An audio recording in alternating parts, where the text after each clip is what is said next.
नमस्कार मित्रांनो, show food tradition science या यूट्यूब चॅनलमध्ये तुमचं सर्वांचं सहर्ष स्वागत आहे. आपण आज शिमला मिरचीची भाजी कशी बनवायची हे बघणार आहोत. तर त्यासाठी लागणारी शिमला मिरची आपण सर्वात आधी शिमला मिरची धुवून घ्यायची. आपण आता भाजीसाठी लागणारं साहित्य बघू. 1 कांदा, 2 टोमॅटो, कोथिंबीर, शेंगदाणे, कस्तुरी मेथी, अद्रक लसूण पेस्ट, जिरे मोहरी, लाल मिरची पावडर, हळद, गरम मसाला, मीठ, 1 कप दही आणि मिरचीचे काप करून घ्यायचे.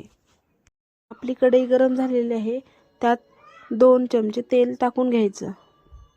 आपली कढई गरम होईपर्यंत आपण वाटून घेऊ. टोमॅटो आणि शेंगदाणे एकत्र वाटून घ्यायचे. आपलं वाटण तयार झालं आहे.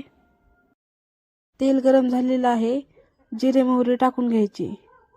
जिरे मोहरी तडतडली की अद्रक लसूण पेस्ट टाकायची.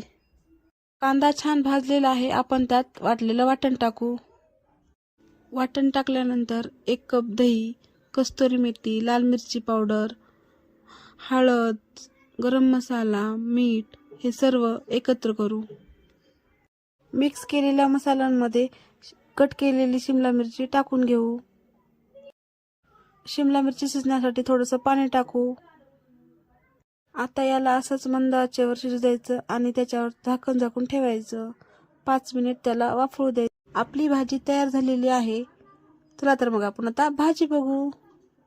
मित्रांनो, तुम्हालाही माझ्या पद्धतीची भाजी आवडली असेल तर तुम्ही ही नक्की करून बघा. लाईक करा, सबस्क्राईब करा आणि बेल आयकॉनला क्लिक करा. Okay, bye.